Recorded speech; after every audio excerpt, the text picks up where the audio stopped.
What's going on, guys? Welcome back to my Friday Night SmackDown audio review for June 30th, 2023. I am Graham G.S. Matthews. Hope you guys are doing well and having a great weekend so far. Money in the Bank weekend, that is. Money in the Bank tonight emanating from London, the same arena they were in last night for SmackDown at the O2. I know this is a rarity. I typically don't do pay-per-view reviews the same weekend as pay-per-views. I don't do, not pay-per-view reviews, but SmackDown reviews the same weekend as pay-per-views, especially when the pay-per-view airs earlier in the day around 3 p.m. Eastern, when it's an England show or a Europe show or whatever. But here we are, we're doing it, just because I had some time, and I thought it was a big enough SmackDown to break down. Not a good show. It was a well-hyped-up show, two title matches, Bloodline Civil War kind of peaking at the end there. This was not a good show. And that's why I wanted to do this audio review real quickly for the show last night. I was looking forward to the show. The London crowd really added to my enjoyment of the episode. That was really the only thing I enjoyed about this episode. I thought the opening and closing segments, and that's not true entirely, the opening and closing segments were quite good. The pop for LA Knight was good. There was some decent stuff throughout the show, but just overall did not feel as big of a show as I thought it would, and really not a consequential show that you need to go out of your way to see before the pay-per-view tonight. Just kind of a disappointment overall, honestly. Again, the crowd really made the show feel somewhat special, especially with the way they set it up, and they had the ramp, or the lack of ramp, that is. They just kind of emanating from the side of the building, which I'm sure it's going to be a similar setup tonight for the pay-per-view. But again, I felt like the show peaked with the opening match, the closing segment, and that was really about it. Some decent hype for Money in the Bank tonight, but a lot of what we got in the middle was not very good. So we opened up the episode with an undisputed WWE Tag Team title match of Kevin Owens, Sami Zayn defending against England's own Pretty Deadly. Massive opportunity for them, obviously the biggest match of their careers up to this point. They've held NXT Tag Team title gold before. They've held NXT UK Tag Team title gold before. Could they go all the way and become the first team to hold all 4 sets of tag team titles in WWE? The answer was no, they could not. They did come close. They had a really good match with this team, with Owens and Zayn, but they fell short ultimately. A really good match. I thought this was very enjoyable. It was competitive enough to make them look good in defeat. I liked the dynamic of the two teams. I would have liked a longer build of the match and more of a rivalry between the two teams and not just a short-lived TV feud. But this was good. Hopefully they can run it back down the road. Owens and Zayn going over decisively, still your tag team champions. And again, Pretty Deadly looking good enough in defeat where I think they might have earned some brownie points with fans beyond those in England, that were familiar with them last night in the crowd, or might have been behind them because of that. I think they've gotten enough television time, had been built up enough in the last month or so on SmackDown, to where I think people might not take them seriously because they're kind of like goof characters, but in the sense where they see them in the same line as potential future tag team champions. They see them as a legitimate tag team on the roster, and they don't just disappear after this. So time will tell, but I thought this was a really good match, though. And that was when the episode kind of took a downward turn, quality-wise, beyond that matchup. We had Austin Theory in action, who we have not seen on SmackDown in 3 weeks. He was not on SmackDown last week. He was not on SmackDown 2 weeks ago. Now, mind you, he is the fucking United States champion.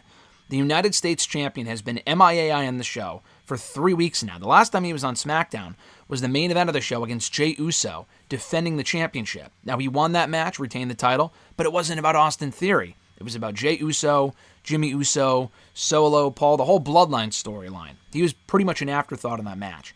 He did defend his championship at Backlash 2 months ago now, in a really good match with Bobby and Bronson Reed. But again, that was 2 months ago.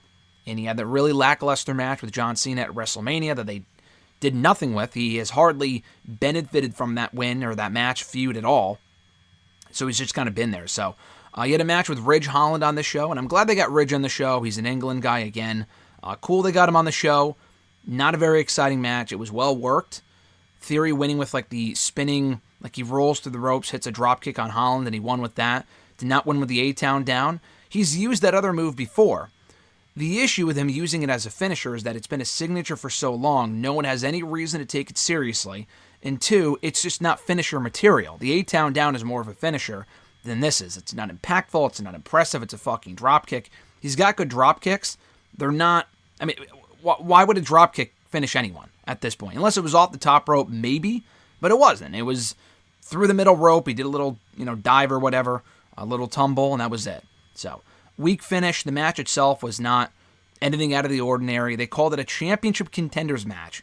So if you want your latest indication that Vince is indeed back in influence of creative, there you go, because that was a big Vince McMahon thing back in 2021, when instead of calling it non-title matches, which he did not like, he called it a championship contenders match.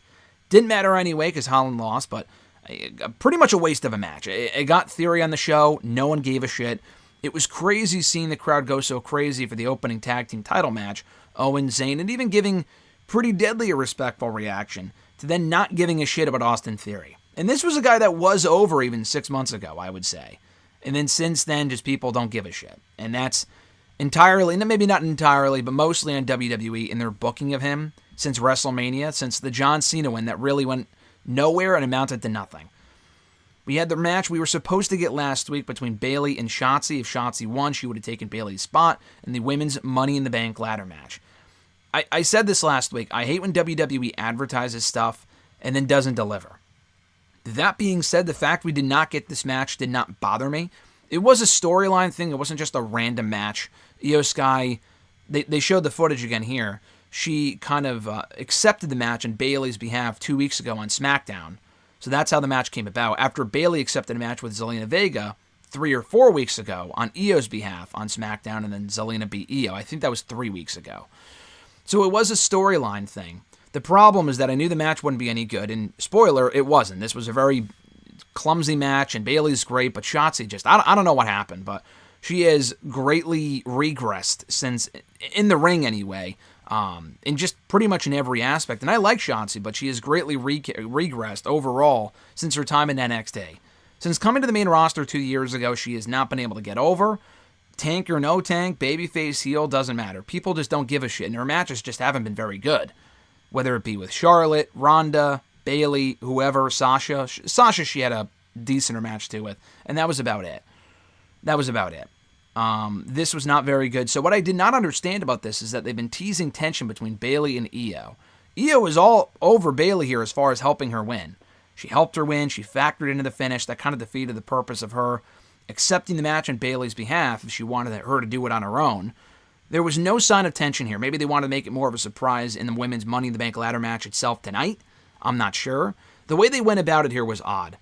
So then not only did they beat Shotzi, I almost said Bayley. Not only does Bayley beat Shotzi, they cut to the back after like the commercial break or whatever, and they show them beating the shit out of Shotzi backstage and cutting her hair. They cut off a lock of her hair. So it seems like Shotzi might be getting a makeover. Maybe she's going to go back to the bangs that she had when she first came to NXT. To me, it doesn't matter. Again, like I said, babyface, heel. She might have entered that damaged goods territory to where she's only been on the main roster for 2 years now. But something's got to change as far as like her in-ring work, because even in the women's Money in the Bank ladder match last year, which I thought she was a good fit for, she did not have a great showing. She might have gotten hurt. She botched a couple things. And again, that's coming from someone who is a fan of Shotzi. I like Shotzi. But her main roster work has just not been good at all. I don't know what the fuck happened, but it's not been good, and this match was no exception, unfortunately. We had the Grayson Waller Effect. Logan Paul, he's special guest on the show. Grayson Waller, for those wondering, I know I was, mentioned on social media earlier this week that he was indeed hurt, actually, during that NXT Championship match with Carmelo Hayes back in April on the Spring Break-In show 2 months ago. So I think he said he broke his leg. You would never know. I mean, that probably explains why we don't see him walk to the ring for these Grayson Waller Effect segments. Maybe he's hobbling, I don't know. I feel like someone would have said something had they seen that. Maybe just no one gives a shit or is paying attention or whatever in the arenas. But we see him in the ring all the time. He doesn't get physical. That explains why. He broke his leg. And he said in that Twitter video the other day that he's not going to tell anyone when he's cleared. He'll be back very soon, blah, blah, blah. So hopefully he is. Grayson Waller is a really good worker, and hopefully we could see him wrestle soon. Anyway, so Logan Paul was on the show. They went back and forth. They had great chemistry here. LA Knight interrupting Logan Paul after Paul took a shot at LA Knight here during his promo. Pretty basic stuff promo-wise from everyone. Santos came out at one point. Butch came out. That led into Butch, Escobar, and Knight in a triple threat match. The actual Grayson Waller Effect segment wasn't anything overly memorable. But I thought it was well done, and it planted the seeds, it seems like. I mean, I could very well see this scenario playing out tonight. I was thinking of this a week or two ago, but now I'm kind of leaning towards this being where they're going. A Knight and Paul program for SummerSlam, with Knight going babyface. Now, SmackDown already has a wealth of babyfaces that they're not really doing a whole lot with right now, between LWO, Rey Mysterio being a part of that. Bobby Lashley hasn't even been on the fucking show in weeks, like close to a month or two. AJ Styles is feuding with Karrion Kross. Okay. Edge, whenever he comes back, we don't know when he's coming back or what the fuck he's going to do. They already have a lot of baby faces is my thing. But if they want to turn him babyface for a feud with Logan Paul, that's completely fine with me. And people are reacting to him accordingly anyway. He was the most over guy in this entire show. People went nuts for fucking LA Knight, which is why I feel like he has to win tonight, but he probably won't. But I like the back and forth they had on the mic. If that's setting up a future match or program between the two, sign me the fuck up. That sounds like it's going to be a lot of fun. I could certainly see a scenario where he's about to win the briefcase tonight and Logan Paul steals it from him, and that gets LA Knight more over as a babyface, and people rally behind him, and he feuds with Logan Paul. He may win the feud, but not the fucking briefcase. I could certainly see that being the case heading into SummerSlam, so just keep an eye out for that. But the Butch Escobar Knight triple threat match was well wrestled. It was fun while it lasted. Butch winning by pinning Escobar, I believe. So Butch also stood tall to close out the segment here after laying out the competition. Logan Paul was at ringside. He stood tall atop the ladder, with the briefcase. So they're really trying to tell you, like, oh, Butch is the threat. He's not. It was kind of odd how non-over he was when he first came out during the segment, because he's from England. People just don't give a shit about Butch, I guess. They like Pete Dunne. We want to see Pete Dunne. But the Butch shit is stupid. So they try to send the message, oh, he might be a threat tonight. He's not. But again, I appreciate the attempt nonetheless. A good segment overall. Didn't really move the needle for me by any means. I was already looking forward to the men's Money in the Bank ladder match. This was kind of basic stuff, really, for the most part. Basic Money in the Bank hype. The Knight and Paul stuff I would keep an eye out for, because that seems like it could be interesting. WWE Women's Championship on the line. Asuka defending against Charlotte Flair. Their first match in over 2 years. It felt like it's been 5 minutes since their last match. They've just had so fucking many in the last 5-6 years. A good match, but honestly a watered-down version of what they can do. They didn't get a lot of time. There was a commercial break in there that ate up most of the match. Probably half the match. This was pretty fucking lame. For a match they've been building up now for 2 or 3 weeks, this was not a very exciting match at all. Bianca Belair, who we were told last week, was barred from ringside by Adam Pearce. I don't know why I said it like that. I had a malfunction, but we were told she was barred from ringside. She sat at ringside anyway, in the crowd, which I guess technically counts. I guess that's okay.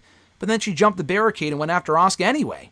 So she got involved regardless. Why not just not say she's barred from ringside and then have her run down and beat up Asuka? I mean, I guess they needed her to be provoked by Asuka at ringside, whatever. So she attacks Asuka, the match gets thrown out.